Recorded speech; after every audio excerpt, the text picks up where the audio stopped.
জুলাই সনদকে না বলুন। আপনার ঈমান রক্ষা করুন।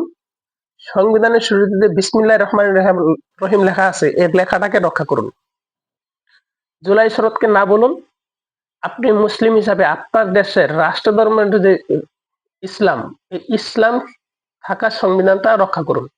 জুলাই সনদকে না বলুন। আপনি আপনার রাষ্ট্রের সংবিধানের মূল নীতিতে মহান আল্লাহ তাআলার উপর আস্থা ও বিশ্বাস যে নীতিটা আছে, এই নীতিটাকে ধরে রাখুন। অতএব এনসিপি তথা জামাত এরা সব রসুনের একমতা। এনসিপির জন্মদাতা হতো ইসরায়েল, আর জামাতের জন্মদাতা হয়েছে ইন্ডিয়া। এরা বহুত্ববাদী সংবিধানের নামে ইসরায়েল ও ভারতের কালচার আমাদের মাঝে ঢুকে দিতে চায়। অতএব আমার এদের ইমান নিয়ে সিনেমিনি খেলতে চায়। জুলাই সনদকে না বলুন। 12 ফেব্রুয়ারি সারাদিন নাতে ভোট দিন। 12 ফেব্রুয়ারি সারাদিন নাতে ভোট দিন।